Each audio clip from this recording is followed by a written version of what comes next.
declarations of interest. Are there any declarations anybody needs to make this afternoon? I can't see any hands up, but if there are, do let me know.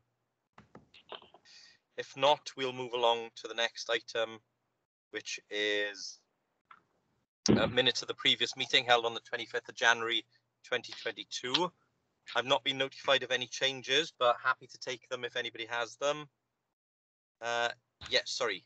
You want to come in? Yeah, it's Paul Harris from the Pembroke Coast National Park Authority.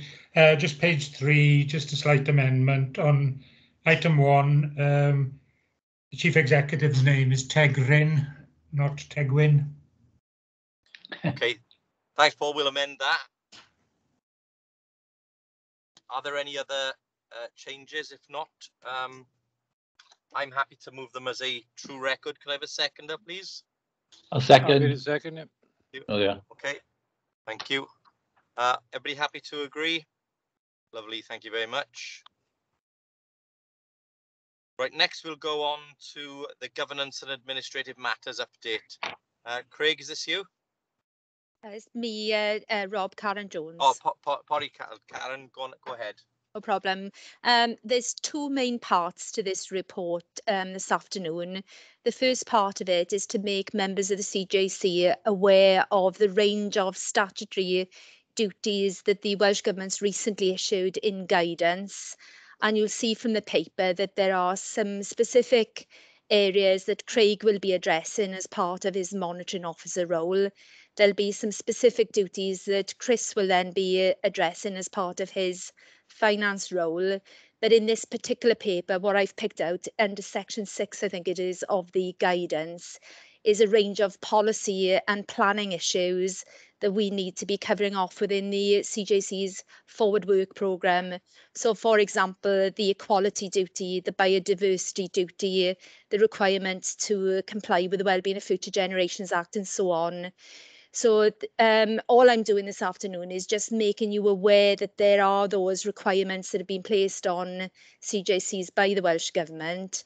And my proposal is that by the time the CJC meets next, there'll be a forward work programme. We'll set out the activities that I'll undertake to make sure that those duties are adequately covered off. So that's the first part of it, Chair. And then the second part of the paper is really trying to put in place some arrangements to give the Corporate Joint Committee its own corporate identity. So you'll see that I've asked City and County of Swansea to do some designs for us to consider so that it's got its own unique identity. And the proposal is that you give me the authority to further develop that in consultation with the members of the CJC so we can get that in place as soon as possible. We're not looking to spend a fortune on it. We are looking to do something in-house that can be at moderate and modest expense. And hopefully we can pay for the bulk of it, and certainly the initial design work from the grant that we had for setting up the CJC. And then an initial media protocol, just so we got some ground rules agreed between us about how we're going to communicate the work of the CJC externally. I'm conscious there isn't a specific reference in there at the moment to national parks. This will be a document that we'll need to develop over the lifetime of the CJC. So what it's doing at the moment is just dealing with the initial business in front of the CJC and looking at who the spokespeople will be. And then as we start to develop the work which involves the national parks more substantively, we can come back and we can revisit it at that point. So essentially, Chair, that's the purpose of the report this afternoon. And you'll see in the recommendations there that I'm asking you to note that these other statutory duties have now been set out in guidance, that you note and endorse my proposal to build work into the committee's forward work programme to ensure that we can deliver on those new statutory duties, that you authorise me to progress the development of the corporate identity in consultation with the members of the CJC, and that hopefully you're comfortable to approve the initial media protocol, which is set out at Appendix 1. Okay, so we've got a set of recommendations there from Karen. Is everybody happy to agree? So let me do it in reverse order, I guess. Sorry, let's do it. Anybody against, first of all, I guess. Okay, no, I can't see anything there. Okay, any abstentions? No, so by default, everybody happy to agree? Thank you very much, everyone. That's carried, thank you. So our next item then is the adoption of additional documents to be included within the constitution of the South West Wales Corporate Joint Committee. Okay, so who's taking this item, please? That would be myself, Councillor Stewart, Craig Griffiths. Oh, okay, thank you, Craig. No problem. Well, thanks, Councillor Stewart. So, as members will be aware, at previous meetings, we sort of created and adopted our constitution for the operation of the Corporate Joint Committee. We just need to build on some of that with some additional documentation, which will be necessary in the coming months. So, what are before members today are just some additional documents I'm just asking members if they can sanction. The first being a protocol regarding correspondence from members of Parliament and members of the Senedd, just basically setting out how we'll be dealing with those if those issues arise during the lifetime of the CJC. A local resolution procedure. We're not expecting any conflicts between individual members, but if there were, we have a local resolution process we would just encourage members to try to take advantage of in the hope of sort of preventing anything being escalated to the Public Service Ombudsman. We have a gifts and hospitality register, just in case you receive any gifts or hospitality in your capacity as Corporate Joint Committee members, just for us to have a protocol in place to be able to monitor it and to note it. A non-attendance at meetings policy. Basically, if you are unable to attend a future meeting of the CJC and you want to give a specific reason as to why you're not in attendance, we've got a protocol in place to be able to deal with that. And then, as members will be aware, the Local Government and Elections Act places obligations on constituent local authorities that we have to have petition schemes and public speaking at meetings.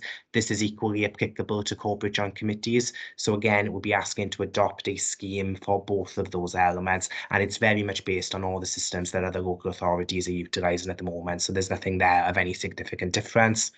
And finally, then, governance is obviously a key element of the Corporate Joint Committee. So we've just got our basic protocol on member and officer relationships. Again, very similar to what individual authorities operate under, just having a similar policy now for the Corporate Joint Committee.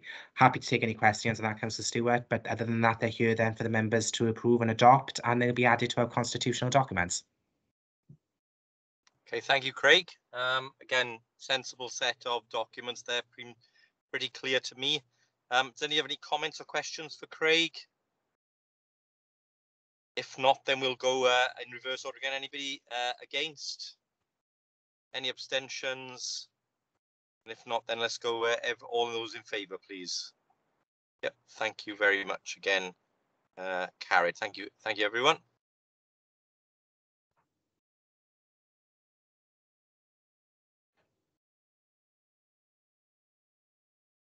Sorry, I was stuck on mute there. The next item then is the South West Wales Economic Action Plan, our regeneration plan. So who's taking this item? Is it Phil or is it Martin? I'm happy to take you through it, Chair, if that's okay. Yeah, if you could, Phil, that'd be great. Thank you. Yeah, thank you. So this report recommends the adoption of the Regional Economic Delivery Plan, which would then become the regional strategy for economic well-being in terms of the CJC's work, a very important strand of your work. In terms of the key sort of points within the report, if I could just flag up really that this isn't the first strategy that we've had in terms of economic regeneration in the region. We had a strategy back in 2013. It proved very, very effective. Especially the evidence base that underpinned the strategy. It led to a lot of progress in the region over the last 8 or 9 years. In particular, some of the things that you've seen in terms of the City Deal projects and a lot of the EU funded projects as well. But of course, so much has changed since that time, and we've seen Brexit, we've seen COVID, climate emergency, all of these things have become far more pressing matters. So it was agreed to have a relook at that strategy and a refocus and a refresh of it. So that's what we've been doing as a region over the last 12 months or so. We followed a very similar path to the previous strategy, if I'm honest with you, because that worked very well. So we developed the evidence base. We produced the strategic framework, which is the document that you've got in the appendix. And we also did some action planning work as well. We didn't do it in a vacuum. We did a lot of consultations, over 50 consultations, both bilateral and group consultations. We held workshops. We even had call for projects as well. So we wanted this to be a very partnership sort of led approach. In terms of our performance and how we've done since 2013, I think it's fair to say that we've come a long way. You know, we've added a lot of jobs to the economy. You know, an extra 20,000 jobs were added between 2013 and 2019 when COVID hit. We even managed to close the productivity gap a little bit. I say a little bit, clearly a lot more to do there, but certainly going in the right direction. Our economic activity rates have improved as well. We've improved in terms of qualifications, both at the high end in terms of more people with degrees, but also fewer people with no qualifications, which is very, very pleasing. And we've seen the business base grow as well. There are still issues for us in all of those areas. Let's not kid ourselves. We are lagging behind the rest of the UK, but I think the progress is there for all to see. One of the big issues that we do have in the region is that there's a viability gap when it comes to industrial premises. So that sort of gap between cost and value is very prominent in this part of the world, and I think we need to work towards closing that. And we also have those concentrations of disadvantage as well, not just in the urban areas, but in the rural areas. So that's a theme that we're tackling. I mentioned productivity. That was a big focus for us last time. This time around, I think we're taking yes, productivity is still an issue and we're still focusing on that. But through the consultations, especially with the business community, I think it became very clear that we need to take a wider sort of approach this time around. Look for more incremental improvements, whether it's in resilience or capacity or capability, and look across the whole economy and the wider stock of businesses, not just the sort of leading edge productivity opportunities. But of course, we want both of those things. So that's all part of our plan. We're very much focused on strengths this time around. We recognise that energy is a big strength for us. Collaboration between the universities and industry, the cultural identity in the region, environmental assets, quality of life, all of those things are really, really important and areas that we are strong in. So I think this time around, we're going to very much focus on those. We do have to respect and respond to the policy position that Welsh Government have laid out recently as well, which is the regional economic framework. And I'm very pleased to say that our plan is hand in glove with that framework. They were both developed at exactly the same time, so there's absolutely no daylight between the two documents. In fact, ours does provide all the detail really that the REF demands going forward, so it's nice to see that. In terms of the actual strategy that you've got, it's a very simple document. You know, there's only 3 ambitions set out there for the region, and there's 3 missions that underpin those ambitions. So you'll have seen that the ambitions really to become more resilient and sustainable, more enterprising and ambitious, and more balanced and inclusive. And it's hard to disagree with any of those. I think where this strategy sort of adds value is that it then has these 3 missions that underpin those ambitions. So mission 1 is all about energy, you know, and this region becoming a leader in terms of renewable energy and net zero economy. So whether that's through the big infrastructure projects or whether it's through industrial decarbonisation or supply chain opportunities, there's plenty of scope for us there. Mission 2 is going back to the building of a stronger business base that I mentioned earlier. So trying to develop a more resilient economy, understanding what makes the business stock tick, supporting it, whether it's supply chain or innovation networks or technology adoption. All of those things are important. And then mission 3, which is something I think, you know, we kind of take for granted living in this part of the world, but that's the quality of life and the experience offer. So I think it's trying to link the environmental quality that we all know and love with the quality of life and the opportunities to attract new investment and retain skills within the region.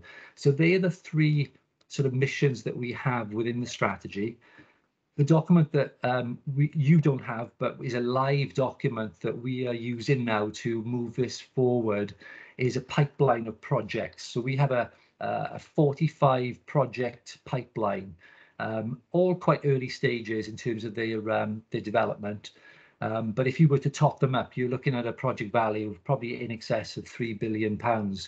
And what that pipeline does, although it's a point in time, I think it provides direction and substance to the strategy. So we'll be working on those projects and looking at how we progress those and using the usual sort of barometers, really, whether it's private sector investment or GVA or job creation, using those things to see how well we're doing in terms of delivering against the projects and the strategy. And the projects themselves, you know, you'd expect to see this, but they are either region-wide initiatives, so it's something that cuts across the whole region. Maybe it's capacity building, or maybe it's about working with businesses. Or another type of project might be a major capital investment in a specific place, something like the Swansea Bay Metro or a project of that sort of scale. And then, of course, there'll be the more local projects which will be sort of interspersed right across the region. But the important thing, whether it's either of those or any of those three types of projects, they all fit back to the strategy and the aims, the objectives and the missions that I mentioned earlier. So just to sort of remind everyone that the strategy has been through each of the four authorities. So we've all now adopted it as our economic development policies going forward. And that's why we bring it to the CJC today. If approved, of course, it's all about delivery then, and that will be for regeneration directors and heads of service really to bring that forward using whatever funding we can, whether it's private sector or levelling up or shared prosperity. But we'll look at all opportunities there. It will have a resource implication. You know, something of this scale is bound to. But what we intend to do, at least in the first year, is try to utilise some of the existing resource that we've got and some of the resources through the Earth project, which I think will be very, very helpful. That's all I wanted to say at this stage, Chair, but happy to take any questions. Thank you for that, Phil. Really helpful. Yeah, I'll go to Aled first then. Yeah, Phil, a massive thank you for that very comprehensive report, and congratulations on the work that you've done thus far. I'm just mindful over the past few days that people in my world will have focused on probably significant numbers of refugees coming into our communities. I suspect that will be true of West Wales, very much so as a proportion of the population.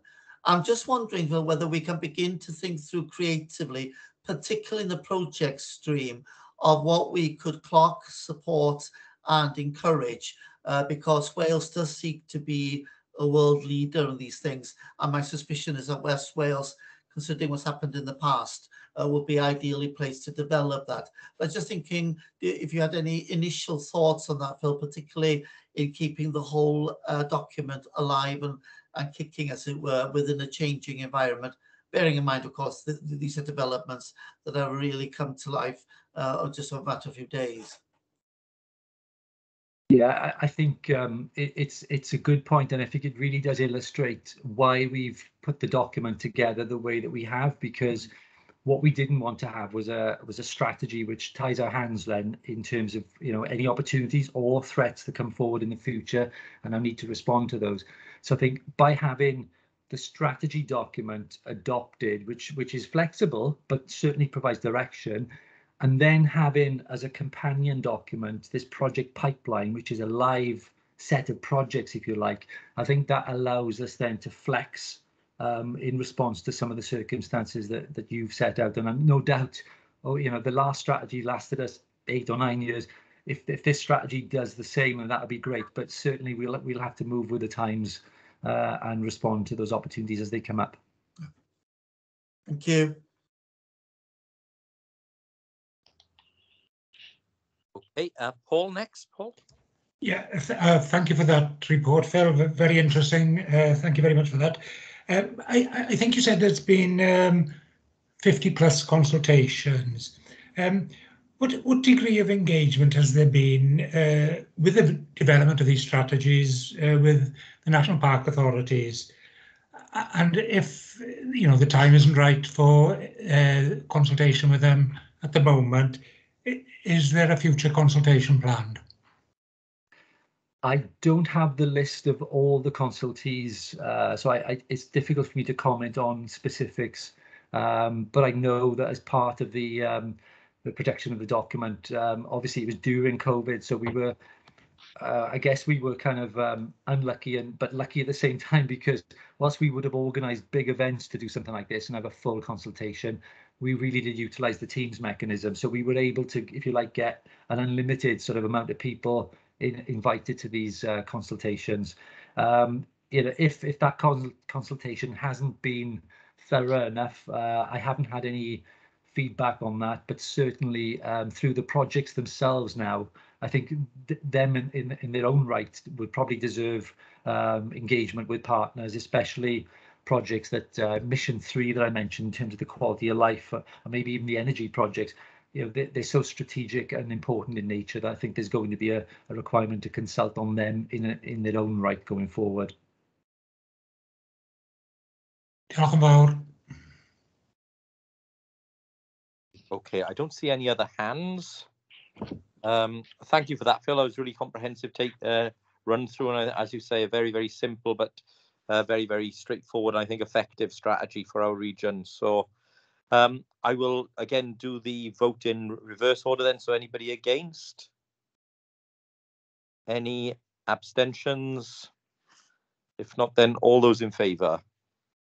Thank you very much. And again, that's carried. Okay, folks, we'll move on to our next item then, which is the South West Wales energy strategy. Who's taking this item? I think that's me, Councillor Stewart, Stephen Jones speaking from Pembrokeshire. Okay, Steve, welcome. Steve, if you want to head on with it. Thank you very much. And it follows nicely, I think, after your consideration of the Regional Economic Development Plan, as you will have picked up. The mission number 1 for that economic agenda is all about building on the opportunities that we have to make South West Wales a leader, UK leader in renewable energy. So the report that you have in front of you this afternoon, Chair, recommends the adoption of the Regional Energy Strategy as the framework for the CJC's work programme, with, as it says, further reports to be brought forward identifying how it is proposed that the strategic intent will be delivered.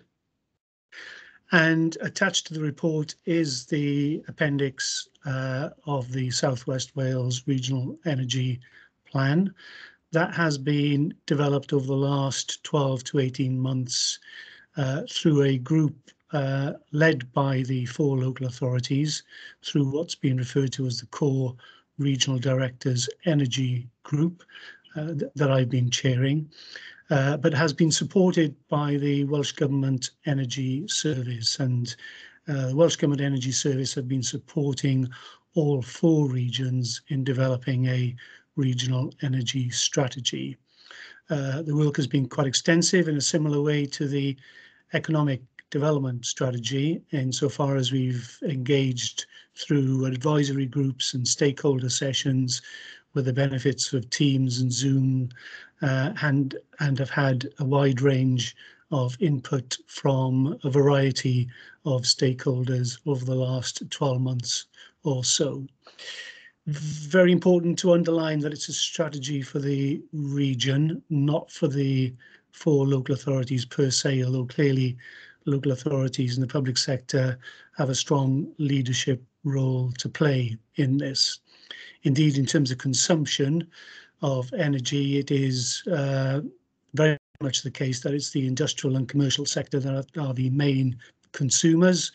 And as colleagues in the public sector will know, the percentage emissions and usage of the public sector is around about 1% of the total in Wales. So it's very much our leadership role that we're focusing on here within the CJC. So the strategy sets out a roadmap or a pathway to take the Southwest region on a journey down to net zero by 2050. That is a hugely ambitious target. Indeed, whilst there has been progress in the last 15 years with a significant reduction in energy consumption, if we kept going on the same trajectory, we would be a long way short of that net zero target by 2050. So the requirement is really for a step change across the board. That means in the commercial and industrial sectors, that means in terms of transportation, that means in terms of domestic heat usage as well, and in terms of renewable energy generation. And those four areas, industrial, commercial, transport, domestic and renewable energy, are the core elements really within the strategy, and accordingly there have been work streams set up for those four areas that have been doing further work on action plans, and we anticipate that by the end of this month there will be a consolidated action plan that will set out the interventions and the obstacles that we need to address over the next few years.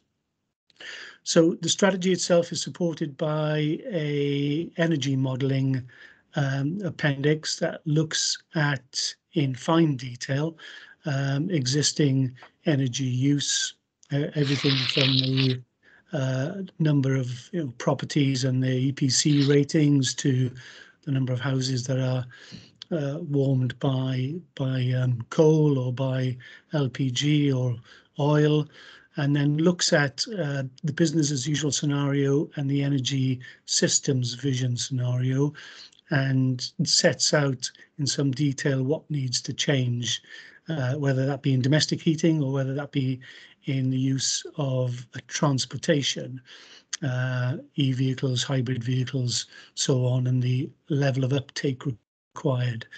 So there's a lot of detail in the appendix around the energy modelling, and there's similarly an appendix on the economic modelling, which just underlines, I think, some of the points that Phil was making around the potential the region has to generate GVA benefits, investment and job creation on the back of some of the renewable opportunities that are now presenting themselves across the whole of South West Wales.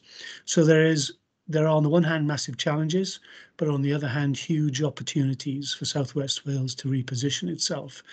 And the strategy gives that route map to get us to 2050, albeit the strategy itself is only focused on 2035 in terms of setting the trajectory, and will need to be updated clearly in line with changes over the next few years.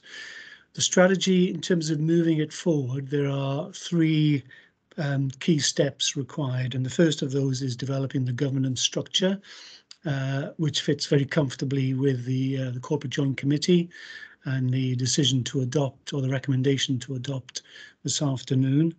The second key step is to socialise the strategy, so we need to ensure that we increase its visibility and levels of awareness, and we're looking to do a communications plan and a formal launch of the strategy sometime soon. And then thirdly, to develop the action plan. And as I said, Chair, there's been a lot of work in the last month or so with colleagues to develop action plans across those four key areas of industrial, commercial, domestic, transport and renewable energy. One thing I should finally point out, I guess, is when you're looking at in the detail, there is a caveat to the report insofar as it doesn't take into account the major industrial users and emitters in South West Wales. There's a good reason for that. The data isn't available. But that's not to say that those major industrial complexes aren't themselves committed to their own net zero or carbon reduction targets. They certainly are. It's just that they haven't been included within this strategy, and that's the same for the regional energy strategies across the whole of Wales. So this is the end, as I say, of 18 months work led by the local authorities, involving a wide range of private sector and public sector and third sector partners The strategy has been produced with the support of the Welsh Government energy sector now for consideration by the Corporate Joint Committee. Thank you, Chair. Thank you very much for that. And Steve, if that's all, I will then go out for questions. I don't see any hands up though, but if anybody have any questions or comments for Steve, more than happy to take them. If not, again, we'll go to the vote. So all those against? Any abstentions? If not, we'll go for all those in favour. Okay, thank you very much, folks.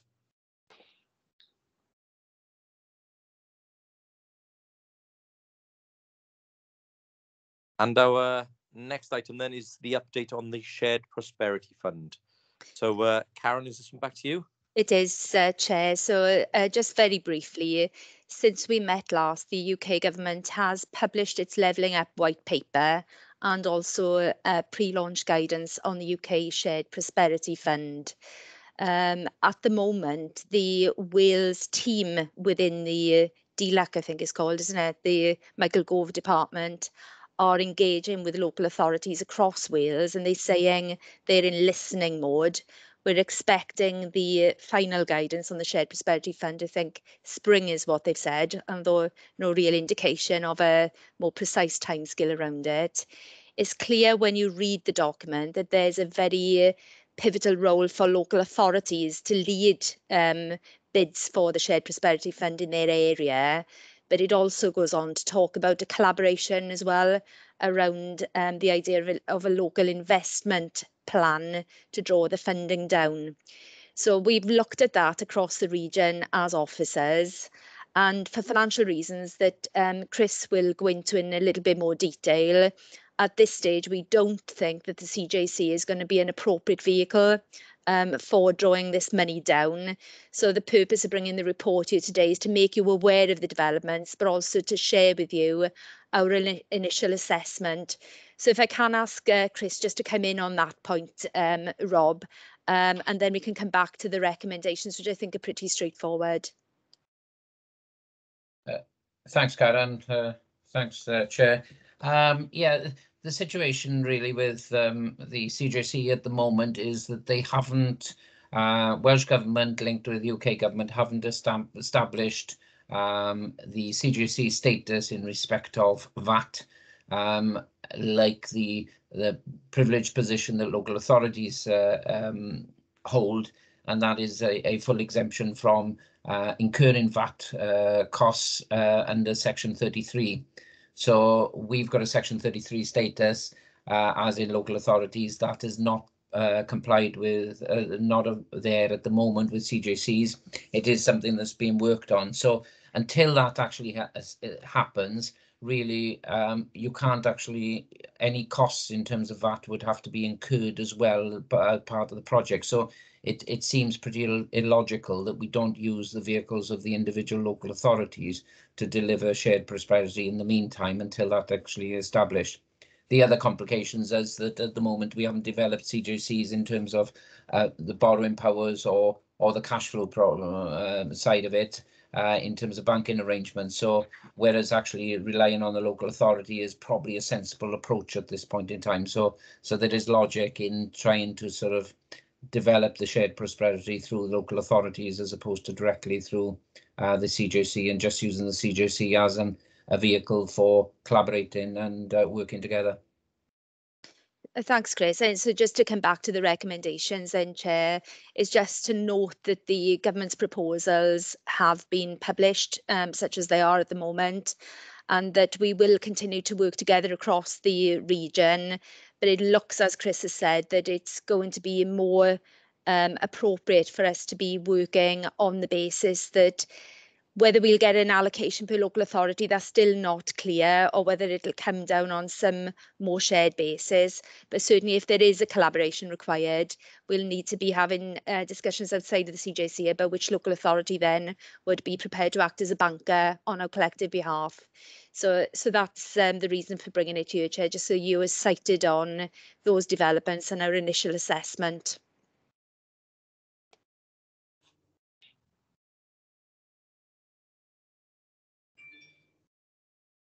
Thank you, Karen. Okay, we'll go to Aled next, please. Yeah, very quickly, Karen, thank you once again for that very thorough report, and thanks for Chris as well for his comments. I'm just wondering, not in a heavy way, but in a slight, well thought through strategic way. I think one of the key problems here is that the money will be given in an ad hoc manner that won't take full due regard to what the strategic Welsh context is. And I'm just wondering whether we would have a role as CJCs, perhaps in just reminding those out there that there are strategic aims in Wales, both nationally and regionally. One of the concerns that many of us have around this funding stream is that it will be terribly ad hoc and not strategic. It will have benefits, but that ad hoc nature may be problematic for us as a CJC, but that's a huge issue. I'm just wondering, just to put it in there, Karen, but many thanks, and thanks for the recommendations, which we fully endorse, of course. Thank you. If I just come back briefly, Chair, then on that, I think they are still in listing mode, Aled, at the moment. So I think if you want to make those points, I'd encourage you to make those directly to the luck team, or whatever their designation is. I know that in the documentation they do make reference to the policy context, both at a UK level, but also in a Welsh level. So I think if you've got those concerns, I just encourage you really to make those points now while they're still in that listening mode. Okay, thanks very much, Karen.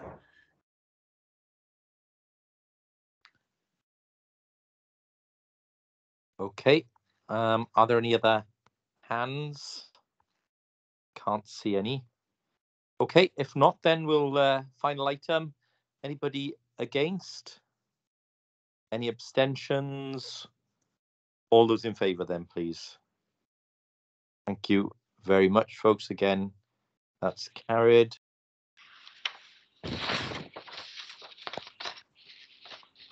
So, final item then is any urgent items. Are there any urgent items people want to raise today? Haven't been notified of any. Aled, I think your hand's still up. Is that a new hand or previous hand by the look of it? Okay. Yeah, very much a legacy. No problem. All right, well, that concludes our business for today, folks. Thank you all very much for your attendance. And obviously, I don't think we meet now until the other side of the election. So can I wish you all the best and look forward to working with all of you, hopefully after May. So take care, everyone, and all the best. Thank you. Bye.